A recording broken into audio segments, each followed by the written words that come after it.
Hello student, good morning all of you. Today we are going to start a new topic which is very important for your chemistry syllabus. ठीक है ना? चलिए आइए देखते हैं. मैं आपको आज एक बहुत ही इंटरेस्टिंग टॉपिक आप लोगों को बताने जा रहा हूँ. कोई भी अगर उस टॉपिक से रिलेटेड कोई भी प्रॉब्लम्स हो आप लोग पूछ सकते हैं. इससे पहले बच्चों मैंने आप लोगों को H2SO4 का स्ट्रक्चर जो है समझाया था. कैसा होता है देखिए H2SO4 है ना. मैंने बताया था बच्चों सल्फर के वैलेंसी में 6 इलेक्ट्रॉन होते थे, ऑक्सीजन के वैलेंसी में जो है भी 6 इलेक्ट्रॉन होते हैं, हाइड्रोजन के पास 0 1 इलेक्ट्रॉन होता है. हाइड्रोजन ऑलवेज एक इलेक्ट्रॉन को खींचने की टेंडेंसी रखेगा. इस बात का आपको ध्यान होना चाहिए. ठीक, हाइड्रोजन एक से ज्यादा इलेक्ट्रॉन कभी भी नहीं खींचता है. ठीक है ना. क्योंकि इसके वैलेंसी सेल तो ओनली 1s है ना. इसके वैलेंसी सेल में 1s है, तो 1s का मतलब s ऑर्बिटल, और s ऑर्बिटल का मीनिंग 2 इलेक्ट्रॉन. s ऑर्बिटल का मीनिंग होता है 2 इलेक्ट्रॉन. ये 2 से ज्यादा इलेक्ट्रॉन कभी भी नहीं खींच पाएगा. ठीक है ना. चलिए देखो, तो यहां पे ये सल्फर बना दीजिएगा. 6 इलेक्ट्रॉन इसके बाहर साइड रखिएगा. मैं इस स्ट्रक्चर को रिपीट कर रहा हूं. ऑक्सीजन ऐसे रखिए, यहां पे भी ऑक्सीजन रखिए, इधर भी ऑक्सीजन रखिए, इधर भी ऑक्सीजन रखिए. इस ऑक्सीजन के बाहर पे कितने इलेक्ट्रॉन होंगे बेटा? इस ऑक्सीजन के पास 6 इलेक्ट्रॉन इधर रख दीजिएगा, इधर भी 6 रखिए, इधर भी 6 रखिए. ऐसे इस तरीके से इसमें भी जो है 6 इलेक्ट्रॉन रख दीजिएगा, है ना. हो गया. अब देखो, एक ऑक्सीजन एटम को अपनी वैलेंसी को कंप्लीट करने के लिए, एक ऑक्सीजन एटम को अपनी वैलेंसी को कंप्लीट करने के लिए, या मैं कहूं ऑक्टेट को कंप्लीट करने के लिए ओनली 2 इलेक्ट्रॉन की जरूरत है. ठीक है. ये क्या करेगा, तो यहां से ये वाला ऑक्सीजन यहां से 2 इलेक्ट्रॉन खींच लेगा ऐसे, और इसको भी 2 की जरूरत है. गए 4 इलेक्ट्रॉन गए. कितने बचे सल्फर के पास? 2. सल्फर के पास अब आप लोगों को ओनली 2 ही इलेक्ट्रॉन बचे हुए हैं. ठीक है ना. अब ये 2 इलेक्ट्रॉन क्या करेगा भाई? अब ऑक्सीजन को 2 अब आप तो पता जानते हैं कि भाई ऑक्सीजन को जो है क्या है, एक ऑक्सीजन को 2 इलेक्ट्रॉन की जरूरत है. अब आपके पास 2 ऑक्सीजन बने हुए हैं. आपने क्या किया बच्चों, एक आपके पास क्या था, हाइड्रोजन ऐसे रख दीजिएगा. एक ऑक्सीजन इस हाइड्रोजन यहां से खींच लेगा और एक इधर से खींच लेगा. ऑक्सीजन अपना घर जो है भर लेगा, और ये भी यहां से खींच लेगा बेटा, ये भी यहां से खींच लेगा. तो H2SO4 का स्ट्रक्चर आप दे रहे हैं. इधर वाले तो डबल बॉन्ड में आ गए और इधर वाले काय में आ गए, सिंगल बॉन्ड में. This is the very simple type of the structure. ठीक है ना. मैंने लास्ट टाइम पे इसको डिस्कस कर दिया था, और मैंने सोचा कि एक बार और आप लोगों को इसको रिवाइज करवा दूं. ठीक. चलिए आज हम लोग पढ़ते हैं एक बहुत ही इंटरेस्टिंग टॉपिक है आप लोगों का, जिसका नाम है इफेक्टिव न्यूक्लियर चार्ज. किसको बोला जाता है इफेक्टिव न्यूक्लियर चार्ज? कहाँ पे इसका काम होता है? ठीक है ना. कहाँ पे इसका काम होता है, ये सारी बातें मैं आप लोगों को बताता हूँ. देखिए,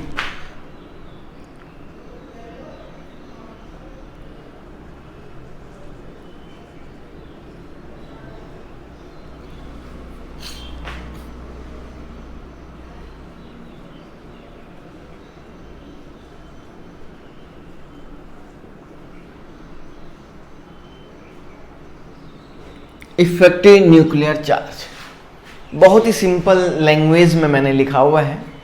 इफेक्टिव न्यूक्लियर चार्ज, न्यूक्लियर का मीनिंग होता है न्यूक्लियस से, चार्ज का मीनिंग चार्ज. इफेक्टिव का मतलब कितना इफेक्ट दिखा रहा है. न्यूक्लियस का कितना चार्ज इफेक्टिव है, that is called effective nuclear charge.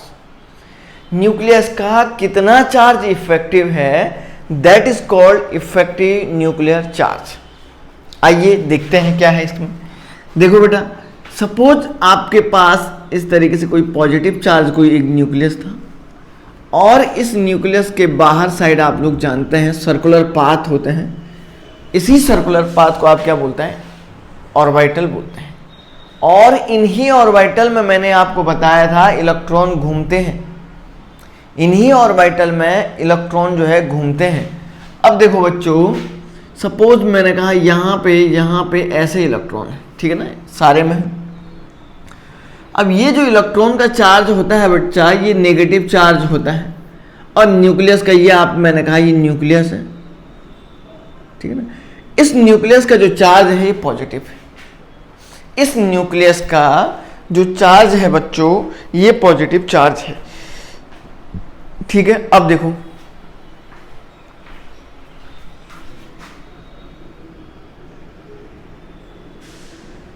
ठीक है ना, ऐसे ऐसे ये positive charge nucleus always negative charge electron को खींचने की टेंडेंसी रखेगा। ये positive charge nucleus always negative charge electron को खींचने की टेंडेंसी रखेगा।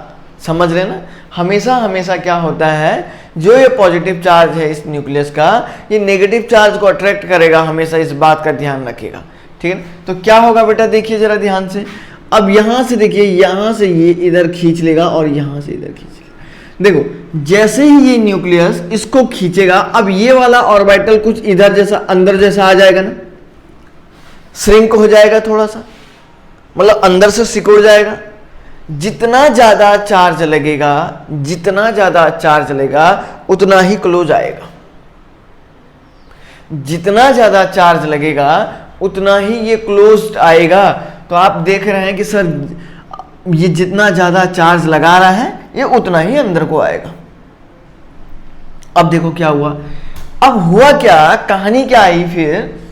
आपने कहा कि सर पॉजिटिव चार्ज न्यूक्लियस है, ऑलरेडी नेगेटिव को खींचेगा, नॉर्मल सी बात है, आप तो जानते हैं बेटा। अब मैं कहूंगा पहले इस एटम से बाहर तक की डिस्टेंस कुछ और थी, और लेकिन अब यहां से डिस्टेंस क्या हो गई, कम हो गई, है ना। मतलब जैसे जैसे न्यूक्लियर चार्ज बढ़ा तो आउटर मोस्ट ऑर्बिटल और न्यूक्लियस के बीच की डिस्टेंस बढ़ गई। जैसे जैसे न्यूक्लियर चार्ज बढ़ा, आउटर मोस्ट ऑर्बिटल और न्यूक्लियस के बीच की डिस्टेंस कम होगी। और जो ये डिस्टेंस होती है बच्चों, यही तो एटम की रेडियस है। अरे यही तो एटम की रेडियस है। तो कहीं ना कहीं एटम के रेडियस से किसका रिलेशन है, एटम की रेडियस से न्यूक्लियर चार्ज का रिलेशन है। क्लियर हुई बात। अब सुनो, तो इफेक्टिव न्यूक्लियर चार्ज क्या होता है बच्चा, देखिए चार्ज एक्सपीरियंस्ड बाई, मैं यहां पे लिख देता हूं,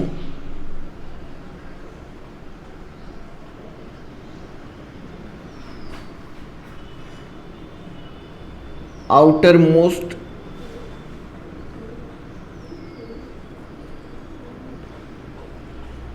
न्यूक्लियस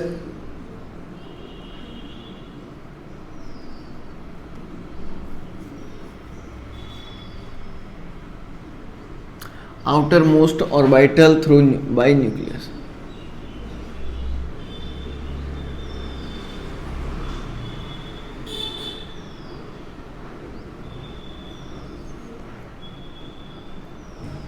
इलेक्ट्रॉन, जिसको हम वैलेंसी इलेक्ट्रॉन बोल रहे हैं, ठीक है ना, बाय न्यूक्लियस।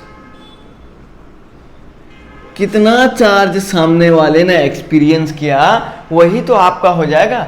कितना चार्ज सामने वाले ने एक्सपीरियंस किया वही तो आपका क्या हो जाएगा, इफेक्टिव न्यूक्लियर चार्ज हो जाएगा, ठीक है ना। अब देखो, अब जैसे जैसे बाहरी सेल में, बाहरी ऑर्बिटल में नंबर ऑफ इलेक्ट्रॉन बढ़ेंगे, जैसे जैसे बच्चों बाहरी ऑर्बिटल में नंबर ऑफ इलेक्ट्रॉन बढ़ेंगे, तो आप बोलेंगे सर इफेक्टिव न्यूक्लियर चार्ज भी बढ़ जाएगा, ठीक है ना।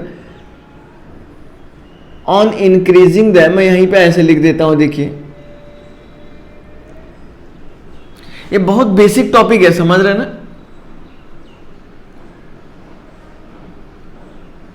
Number of electron in outermost cell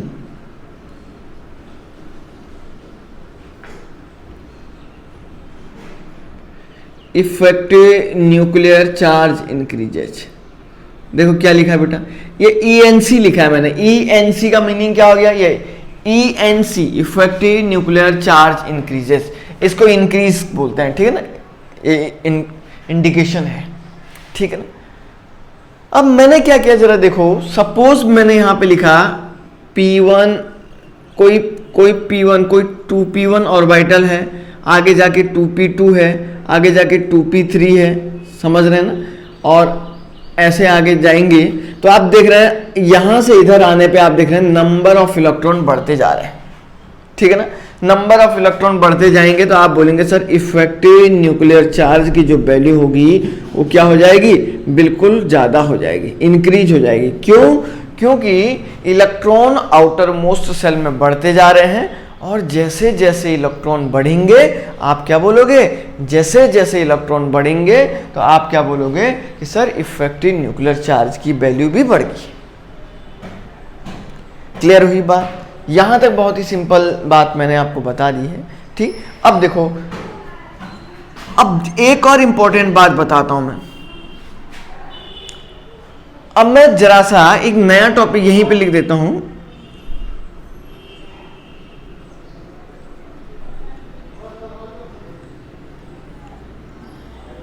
atomic radius. Atomic radius किसको बोला जाता है? एटम्स की रेडियस जो होती है that is called atomic radius. जो भी एटम की रेडियस होगी उसी को आप लोग किस नाम से जानोगे, एटॉमिक रेडियस के नाम से जानते हो। अब एटॉमिक रेडियस बोलते किसके हैं बच्चों, वो मैं आप लोगों को बताने जा रहा हूं। देखो बेटा, एटॉमिक रेडियस का मीनिंग हो गया कि यहां से यहां तक की जो डिस्टेंस है, यहां से यहां तक की जो डिस्टेंस है, दिस इज कॉल्ड रेडियस। मैं ऐसा बोलूंगा, the distance between nucleus and outermost shell of electron of atom. Distance between nucleus and outermost shell of orbital of atom. किसी भी एटम के बाहरी सेल और न्यूक्लियस के बीच की जो डिस्टेंस होती है वो क्या हो जाएगी, वो आपका हो जाएगा रेडियस।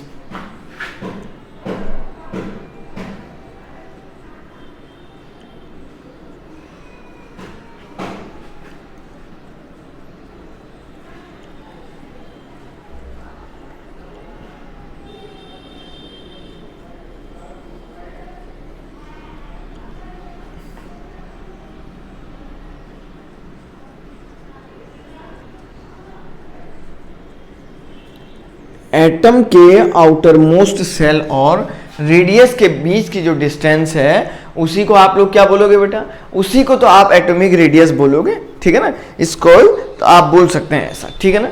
अब देखो, जैसे जैसे आपने न्यूक्लियर चार्ज बढ़ाया, जैसे जैसे आपने न्यूक्लियर चार्ज को बढ़ाया तो ये अंदर को आ जाएगा, ये अंदर को खींच लेगा। तो अब ये डिस्टेंस यहां तक हो गई थी ना ये। तो आप बोलेंगे, एक टर्म और लिखेंगे,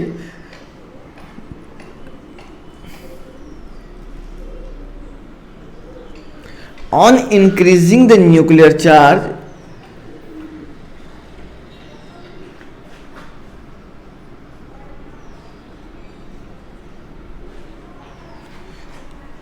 atomic radius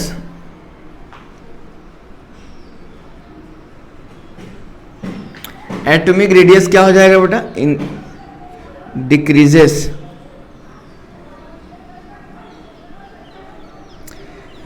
जैसे जैसे आप लोगों ने बच्चों न्यूक्लियर चार्ज को बढ़ाया, जैसे जैसे न्यूक्लियर चार्ज को बढ़ाया तो आप लोग क्या बोलोगे, आप लोग बोलोगे सर एटॉमिक रेडियस कम होगी, ठीक है ना। इतना आपको समझ में आ जाना चाहिए। अब मैं आप लोगों को एक बात बताता हूं। देखिए, हमारे पास एक एलिमेंट होता है ग्रुप फर्स्ट एस ब्लॉक में, ऐसे एलिमेंट होते हैं, ठीक। मैं इसमें आप लोगों को कुछ एग्जाम्पल बता देना चाहता हूं, ठीक है ना। ये पीरियोडिक टेबल के लिए आपको बहुत जरूरी है इसका थोड़ा सा जानना, क्योंकि इसकी जानकारी होगी तो तभी आप लोग कुछ कर पाओगे, ठीक। देखो, मैं यहाँ पे S block group first only आज मैं इतना बता रहा हूं, इससे आगे हम लोग कल पढ़ेंगे, थोड़ा थोड़ा पढ़ते हैं, ठीक है ना, मतलब थोड़ा बहुत पढ़ते रहेंगे, ज़्यादा नहीं, ठीक। अब देखो, एस ब्लॉक ग्रुप फर्स्ट, मैंने कहा जैसे हमारे पास पीरियोडिक टेबल होता है बच्चा, इधर देखिए जरा, पीरियोडिक टेबल होता है, ऐसा होता है पीरियोडिक टेबल। देखिए,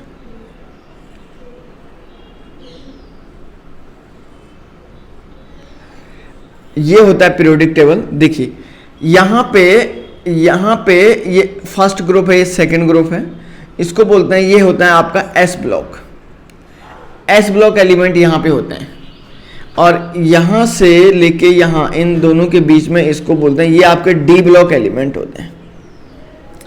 और यहाँ पे पूरा इसमें होता है आपका पी ब्लॉक एलिमेंट, है ना, एस पी डी एफ है ना। एस ऑर्बिटल के सारे इधर होते हैं, डी के इधर होते हैं और पी के इधर होते हैं, और यहां पे होता है बच्चों एफ। ठीक है ना, ये पीरियोडिक टेबल में ऐसा कुछ होता है। अभी आप इसके बारे में धीरे धीरे जानोगे, बस मैंने आपको फिलहाल एक बाहरी बड़ा नॉलेज दे दिया। अब मेरे पास एस ब्लॉक ग्रुप फर्स्ट में कौन कौन से एलिमेंट होते हैं, इस लाइन में मैं उनके नाम उधर लिख रहा हूं। इस लाइन में कौन कौन से एलिमेंट होते हैं उनके नाम मैं यहां पे लिखता हूं। वो ये होते हैं बेटा, देखिए, lithium, sodium, potassium, rubidium and caesium. कैसे याद करोगे? देखिए, लीना के रब से फरियाद, एफ आर, फ्रांसियम। लीना के ऐसे याद करोगे आप लोग, लीना के रब से फरियाद। ठीक है ना, तो ये आपका क्या हो जाएगा? देखिए, ये आपका लिथियम है, ये आपका सोडियम है, ये आपका पोटेशियम है, ये आपका रुबिडियम है, ये सीजियम है, ये फ्रांसियम है। ओनली ग्रुप फर्स्ट एलिमेंट की बात कर रहा हूं मैं अभी। ठीक है ना, और नहीं तो आप ग्रुप सेकंड भी लिख सकते हैं, ये फर्स्ट ग्रुप है, और सेकंड ग्रुप यहां पे लिख सकते हैं beryllium, magnesium, calcium, strontium, barium. ठीक है ना, आपका ये भी हो गया beryllium, magnesium, calcium, strontium, barium and radium. बेटा मांगे कार सर बाप राजी, है ना। बेटा मांगे कार ऐसे याद करोगे आप, नहीं तो याद नहीं होगा ये। बेटा मांगे कार सर बाप राजी, है ना, ऐसे याद रखना है। और ये आप थोड़ा सा ध्यान रखिए, मैं इसके बारे में कल नेक्स्ट लेक्चर में आपको बताऊंगा। फिलहाल के लिए thank you very much. Okay.